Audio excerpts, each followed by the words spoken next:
This is FYI on your TV, brought to you by Hometown News. I'm Kathy Botham. I have got Tony Humphries with me. You're with the Municipal Heritage Committee. Welcome to FYI. Thank you very much. You wear many hats in this town, but today we're going to talk about your position on the Municipal Heritage Committee because Heritage Week is coming up in February. It is. February 21st is Heritage Week, which takes place every year. And this year we're doing things like promoting just the heritage in Smith Falls and buildings and sites and bridges that we think deserve recognition. Absolutely. And before we even started taping, Tony, you and I were reminiscing about what we're right on Brothel Street. So right across from us is Settlers Ridge Center. But it used to be the Joints Farm, and there used to be cows and fields and all that sort of stuff. It's just really cool to reminisce about what the town used to look like. Oh my goodness, yes. Going out Brockville Street, once you got to Broadview, you were practically leaving town. Dr. Kerr's house was on the outskirts of town, same as Lombardy Street. When we say, we can think now that just when I was going to high school, Dairy Queen was out of town. Yes. And look at it now. I mean, it's all part of the insides of our town. Absolutely. Yes, remarkable at how we've grown. Yes, for sure. And I mean, you were telling me a story too about you used to live in the Merrickville area, and how did you used to get to school here in Smith Falls? Well, I started school here in 1962 or 63. It was a long time ago. At that time, there was no bus. We could come to Smith Falls to take the 4-year tech, but there was no buses put on. So we could come to Smith Falls, but they would not provide transportation. So the first 2 years coming to school, we either had to hitchhike or, we paid somebody to bring us in. There'd be a group of us until one of the guys, one of my friends, turned 16 and got an old Chev car, and we used to pay him. But we used to get to Smith Falls quite early, and part of my reminiscence was walking down Main Street early in the morning. We used to walk down to the Burrito Hotel, and beautiful coffee shop in there, tea shop, and have tea there. But seeing an engine going down to where was no longer Frost and Wood, but the Malibu Foundry.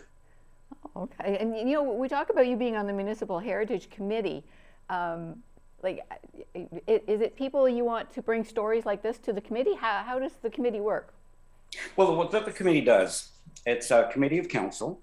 And what the committees, we work with the Municipal Heritage Act, and we bring properties, places of interest to the council and say, these properties deserve to be protected under the Municipal Heritage Act. And we give to council, these are the reasons why we think they should be protected under this act. Then council makes the decision. We give them the information, and they make the decision whether they whether to give them protection. The first step in protection is just that they are property of interest. Like at this time, the Stone Arch Bridge on Brothel Street. In Smith Falls, we have 5 historic bridges, which I like to say that because people start thinking, where are they? But we do. We have 5 listed as historic bridges of Lanark County. And the Stone Arch Bridge and the Pony Trust Bridge are both on that list. Yeah, and I mean, there's some beautiful buildings here in Smith Falls too. I mean, it would be heartbreaking to see any of them go down. Well, yes, but when we say buildings, we have to take in context, okay, are we doing this because when it's an old building, is it because of its architectural value? Is it because of who bought it? Or perhaps even more interesting, what happened in that house? So these are all parameters we need to look at. Bay Street in Smith Falls, beautiful old stone house, huge stone house that used to be Roy Wilson's office, is the Agnes Crane house. We have it designated because, and we're very proud of the plaque outside, because Agnes Crane lived there. it's not just because it was an old stone house. And Agnes Crane, as most Smith Falls residents know, was a very early pioneer in women's medicine. She was one of the earliest doctors, women doctors in Canada. But we don't just bring that forward. It's also what happened to Agnes in her lifetime, the way she was more or less demonized because she was a woman and she was not allowed to practice in Smith Falls. So now there is a plaque memorializing Agnes and her service in front of her old dwelling. And the best part of the dedication, it was dedicated by lady doctors from the hospital. So the stories, we have to remember the stories. The story. One short block away, we have Lanning's Funeral Home. Now, the door for Lanning's Funeral Home used to be on Market Street. You'll see that round window. That was actually the front door on Market Street. But before it was a funeral, I'm having a hard time keeping a straight face with this. It was a hotel, and it was named the Last Chance Saloon. So it went from a Last Chance Saloon to a, these are stories we like to, integrate into Smith Falls, and it's just to get people interested in our town and what has happened. Kensington Avenue. In 1860, on Kensington Avenue, it wasn't a street. It was the main line of the Brockville and Ottawa Railway. I did not know that. That's another plaque that's going, we hoped to get up in the future. I might have surprised the committee with that. I'm talking as myself, not as a committee. And of course, down Aberdeen Street in Smith Falls, at the end there, that was our first graveyard at the end of that. And we actually have residents in Smith Falls who remember playing on the gravestones there in the 1940s. Oh, yeah. Right. So things like that, we think need to be remembered, but we like to put forward to council what is interesting, what we think deserves to be protected by them under the Municipal Heritage Act. And like you and I both, Tony, we're lifers here in Smith Falls or in this area. So to see somebody like Ted and Marion Outerbridge come in too, they lived all over the world, and they have, grabbed hold of Smith Falls, and we're learning so much about them. And my goodness, their house alone, the Keyhole House here on Brothel Street, we're learning so much from them. They are just so interested in the curiosity and the love they have for our town. It's inspiring. It is. Ted and Marion and I kind of connected early on because also another one of my hats is with Rideau Lakes. I sit on the abandoned graveyard committee, and I always kid my wife Janet that I have my own railroad and I have my own graveyard. But the Wood Cemetery and Mausoleum is I'm president of the group that looks after that, and Agnes Lamb is buried there. And Agnes was I believe this first, she would be the second owner of the Keyhole House. So they have a direct connection to that. And Ted and Marion have been very supportive in our efforts to, I don't know if anybody's been out to the Wood Cemetery lately, but Agnes she has a tombstone that covers her body. Is getting quite decrepit and it needs restoration. And they've been a great help in bringing the awareness to get the funds to do that. Oh, that's amazing. These are wonderful, wonderful stories. So we've got Heritage Week coming up, which is February 21st to 27th, which I don't think is long enough for us to, take in the history of Smith Falls for sure. But what's going on during that week? Well, we're going to promote buildings that we'll say our successes, like what has been done in Smith Falls, the old Rita Hotel. I mean, it's just been a phoenix. It's the way it has been transformed. And of course, the building that got the Lieutenant Governor's General's Award was our old post office. These are successes, but there's many other buildings and areas in Smith Falls that need to be, recognized. We want to bring to the forefront. Little things like, how about our wartime houses on Queen Street? there was three distinct housing styles that were built after the Second World War for returning veterans. All three are represented in that area. So, you know, it is my fond hope that in the future, one day that will all be a protected area, that, you know, that will live on for future generations.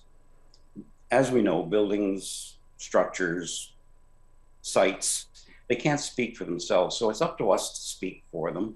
And I mean, if they could speak for themselves, just think of some of the stories they could sell.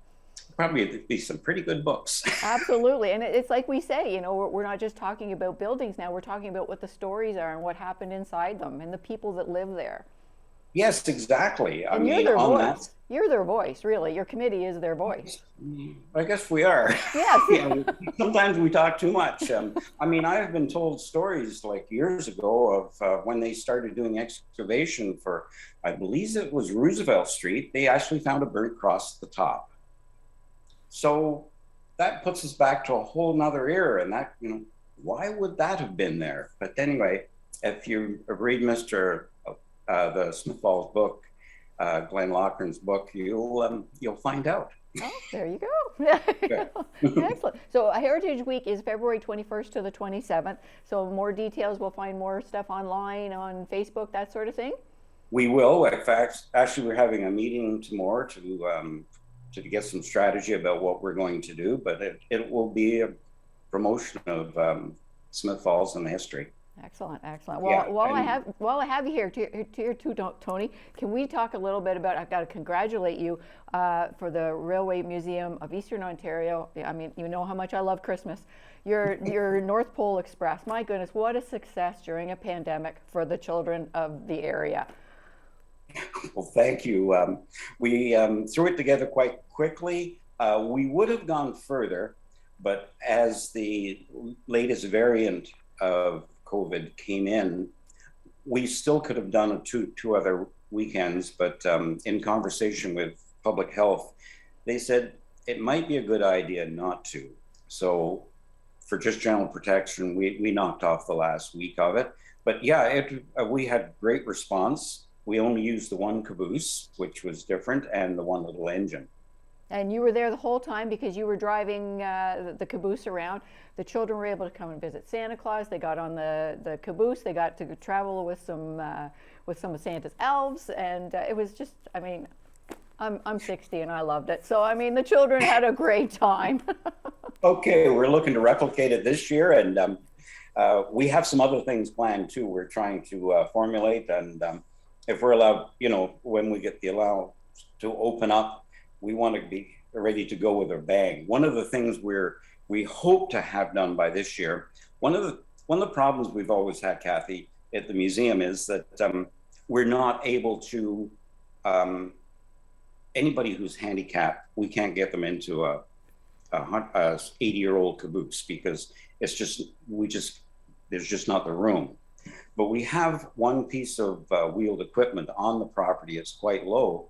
And our construction supervisor, Gilbert, and I have come up with a plan to make it into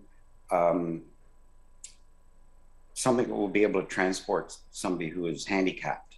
So we're looking forward to get that completed this year because we are using, as we did with the Santa Claus, the little 420 engine, which, by the way, I have a trainee engineer. I know her quite well. She's my daughter. So that'll take the pressure off me a bit because, yeah, we're hoping to have that up and running for this year as well. Oh, that is so awesome. That the accessibility that you're going to be offering too, that's amazing. Yes. You know, that's another hat that I wear. So that's wonderful to hear that too. You know, one of my favorite things that's happened over the past few years at the Railway Museum, and I believe it is the month of May, is our dining car. Oh my goodness, yes. Isn't that beautiful? Oh my goodness, if I can show people this picture. This does not do it justice. That's the inside of our dining car. Mm-hmm. I like what you said, Kathy. It's our dining car. You're right. It belongs to the people of Smith Falls as well. It's not just for the museum because, you know, we're located in Smith Falls, but I mean, Smith Falls was such a crossroad for rail history. The same as, you know, we hear that old adage about Smith Falls, Little Chicago. It wasn't named for any crime that went on. It was because, like Chicago, all roads come to Smith Falls, and all railroads came to Smith Falls as well. So yeah, the Brockville and Ottawa Railway, we had the Canadian Central, and finally the Canadian Northern, which our museum was a part of.